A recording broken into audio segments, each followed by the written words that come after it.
Hai guys, karena mata kuliah hari ini udah beres, jadi hari ini kita akan presentasi. By the way, perkenalkan saya Natasha Floren dengan NIM 2310596. Dan saya nggak sendiri karena ada rekan-rekan saya, yaitu Hai, aku Harun Sabri dengan NIM 2303535. dan ada nih satu rekan saya, tapi mana ya?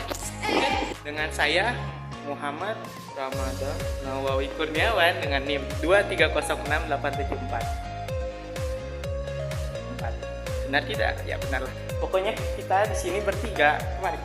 Bertiga di sini akan mempresentasikan mengenai tugas pengantar pendidikan dengan tema Landasan Ideal Pendidikan. Nah, itu dia, oke? Landasan ideal pendidikan. Dalam satu pendidikan harus diselenggarakan secara mantap, jelas tujuannya, relevan isi kurikulumnya, serta efektif dan efisien dalam penyelenggaraannya. Menurut Syarifuddin, menyatakan bahwa para pendidik dan calon pendidik perlu melakukan studi tentang landasan-landasan pendidikan, sebab landasan pendidikan ini menjadi suatu tolak ukur praktik pendidikan. Langsung aja ke materi yang pertama, yaitu landasan pendidikan. Dalam KBBI, istilah landasan diartikan sebagai alas, dasar, dan atau tumpuan. Selain itu, istilah landasan juga dikenal sebagai pondasi yang dapat dipahami bahwa landasan merupakan suatu pijakan atau dasar dari suatu hal. Ada dua wujud landasan. Yang pertama, landasan bersifat material. Contohnya saja seperti landasan pacu atau landasan pesawat terbang, dan lain sebagainya. Yang kedua adalah landasan bersifat konsepsional. Contohnya seperti landasan teoritis atau suatu hipotesis dalam suatu penelitian. Jenis landasan pendidikan menurut Syarifuddin, yang pertama yaitu adalah landasan religius pendidikan, yang kedua landasan filsafati pendidikan, yang ketiga landasan hukum atau landasan yuridis, yang keempat landasan ilmiah pendidikan. Berdasarkan sifatnya, menurut asumsi Syarifuddin, yang pertama ada landasan ideal pendidikan, yang dimana tergolong dalam landasan religius pendidikan, landasan filsafati pendidikan, landasan hukum atau yuridis pendidikan. Lalu yang kedua adalah landasan faktual pendidikan, tergolong ke dalam berbagai landasan pendidikan ilmiah. Lanjut ke fungsi landasan pendidikan, yaitu sebagai titik tolak atau acuan bagi para pendidik dalam rangka menyelenggarakan praktik pendidikan dan atau studi pendidikan. Lalu adalah manfaat landasan pendidikan. Yang pertama, memahami dan memperluas wawasan pendidikan, baik yang bersifat faktual maupun ideal. Yang kedua adalah adanya berbagai jenis dan berbagai aliran dalam landasan pendidikan, sehingga memberikan kemungkinan untuk melakukan perbandingan dalam suatu penelitian. Lalu yang terakhir adalah menghindari terjadinya berbagai kesalahan, baik dalam rangka praktik pendidikan maupun studi pendidikan. Lalu ada peranan pelaku studi pendidikan. Yang pertama yaitu membangun landasan pendidikannya sendiri yang akan berfungsi sebagai titik tolak dalam praktik pendidikan dan atau studi pendidikan yang lebih lanjut. Lanjut, kedua yaitu adalah landasan ideal pendidikan. Landasan ideal pendidikan adalah seperangkat asumsi atau konsep hidup manusia yang diharapkan menjadikan titik tolak praktik pendidikan dan atau studi pendidikan. Jenis-jenis dalam landasan pendidikan ini yaitu adalah landasan religius pendidikan, landasan filsafat pendidikan, landasan hukum, dan landasan yuridis pendidikan. Karakteristik dari landasan ideal pendidikan adalah secara normatif maupun perspektif. Normatif artinya asumsi-asumsi ini mengatur tentang sebagaimana harusnya pendidikan berjalan, dan perspektif artinya memberikan petunjuk tentang sebaiknya pendidikan ini berlangsung. Lalu yang ketiga adalah landasan religius pendidikan.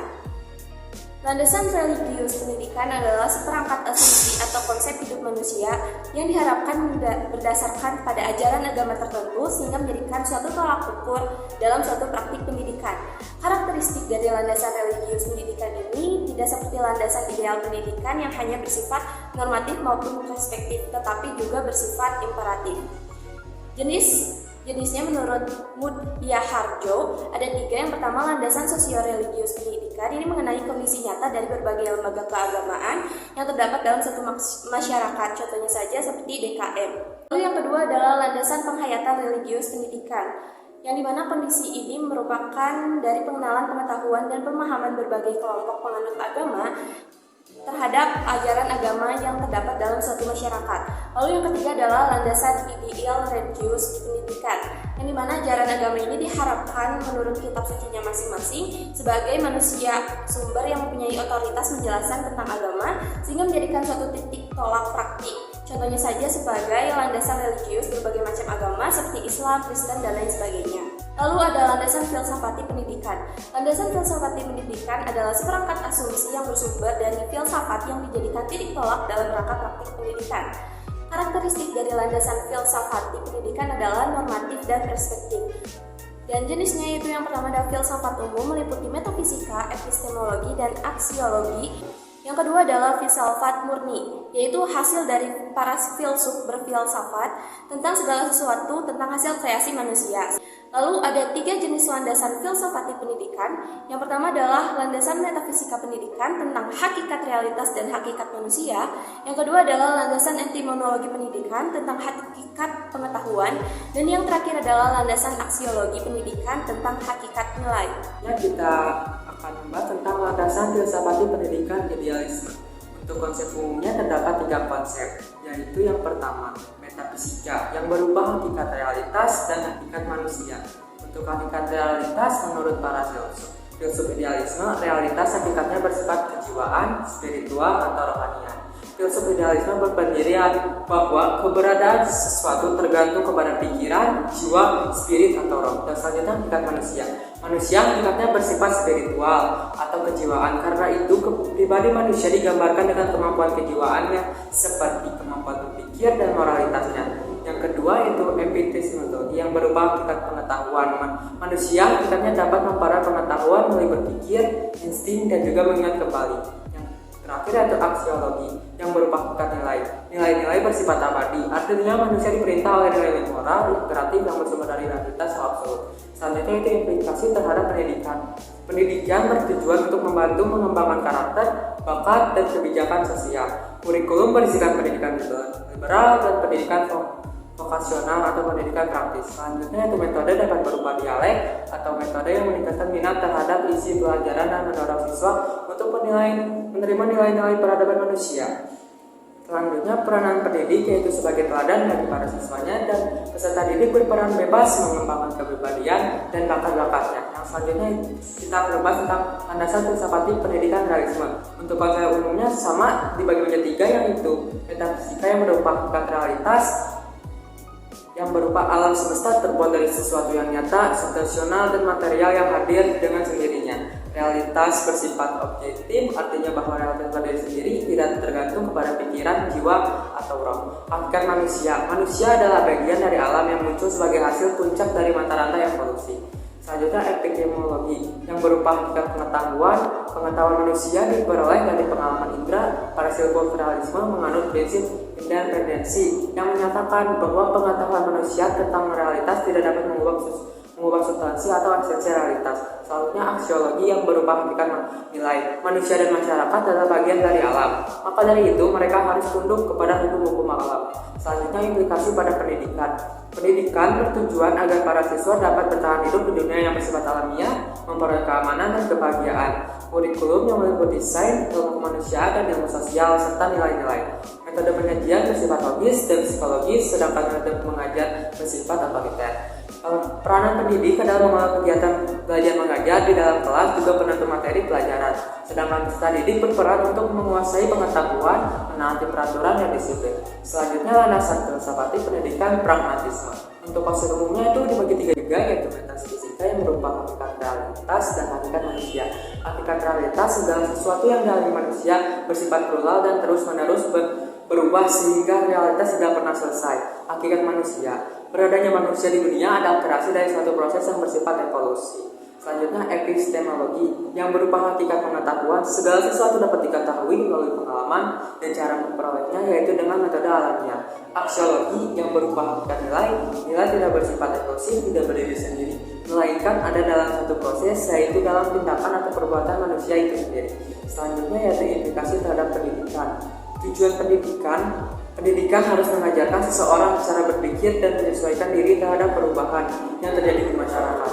Kurikulum seharusnya tidak terpisah dari keadaan masyarakat dan berbasis pada masyarakat serta bersifat terpadu, menolak formalisme yang berlebihan, anti terhadap otorisme dan absolutisme dalam bidang kehidupan, mengutamakan metode pemecahan masalah problem solving method serta metode penyelidikan dan penemuan.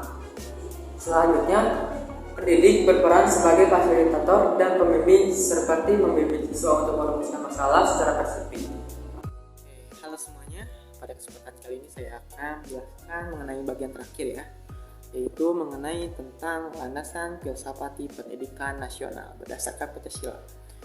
Konsep filsafat umum yaitu terbagi menjadi banyak. Yang pertama adalah metafisika. Metafisika adalah pemahaman tentang hakikat realitas yang diyakini sebagai ciptaan Tuhan Yang Maha Esa, yang juga merupakan sumber pertama dan tujuan akhir segala yang ada. Manusia memiliki potensi untuk beriman dan berbuat baik, namun juga berpotensi untuk berbuat jahat. Kenapa demikian? Karena manusia memiliki yang namanya nafsu ya. Ingat itu.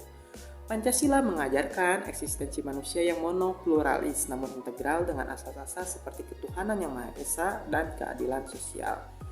Yang kedua adalah berdasarkan epistemologi menjelaskan bahwa pengetahuan bersumber dari Tuhan dan dapat diperoleh melalui berbagai cara, termasuk keimanan dan pengalaman. Pengetahuan bisa bersifat mutlak atau relatif, tergantung pada dasar kebenarannya.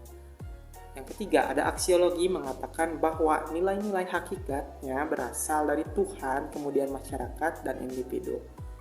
Oke, pembahasan selanjutnya adalah mengenai implikasi pendidikan.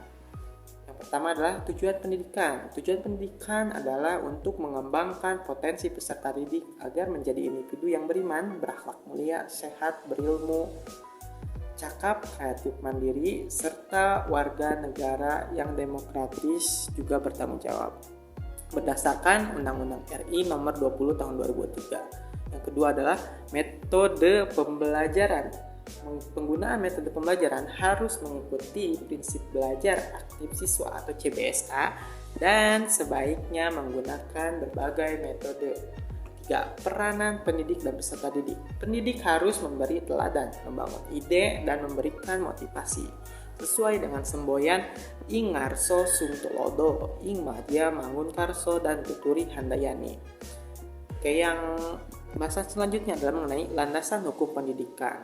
Apa sih landasan hukum pendidikan itu? Landasan hukum pendidikan adalah seperangkat asumsi yang bersumber dari peraturan perundang-undangan yang berlaku digunakan dalam praktik pendidikan dan studi pendidikan. Karakteristiknya, landasan hukum pendidikan berasal dari peraturan perundang-undangan negara dan bersifat normatif, preskriptif, dan imperatif. Sifat imperatifnya berasal dari pemerintah, berbeda dengan landasan religius yang bersumber dari Tuhan. Oke, terdapat beberapa jenis landasan hukum atau yuridis pendidikan yang dapat diidentifikasikan. Yang pertama adalah Undang-Undang Dasar Negara Republik Indonesia tahun 1945. Landasan hukum ini terdapat dalam pembukaan dan pasal 31 Undang-Undang Dasar Negara Republik Indonesia tahun 1945. Yang kedua adalah ketetapan Majelis Permusyawaratan Rakyat (MPR). Contoh ketetapan MPR yang berkaitan dengan pendidikan adalah sebagai berikut. Nah, di sini ya kawan-kawan. Oke. Yang ketiga ada undang-undang. Contohnya adalah undang-undang tentang pendidikan yang akan ditampilkan di sini juga. Nah, terus yang keempat adalah peraturan pemerintah. Contoh peraturan pemerintah yang mengatur tentang pendidikan adalah sebagai berikut. Di sini ya kawan-kawan. Nah, dan yang kelima adalah peraturan presiden. Contoh peraturan presiden adalah nomor 87 tahun 2017 tentang penguatan pendidikan karakter. Selain itu, terdapat peraturan lebih lanjut di bawah peraturan pemerintah dan peraturan presiden seperti peraturan menteri. Oke guys, sekian dari kami mengenai Materi landasan ideal pendidikan. Oke, tapi sebelum kami tutup, kami ada pantun nih. Nanti yang di sana bilang cakep ya, jangan lupa. Oke, menggoreng ikan dicampur bakmi. Cakep. Digoreng terpisah, jangan sekaligus. Cakep. Cukup sekian video dari kami. Semoga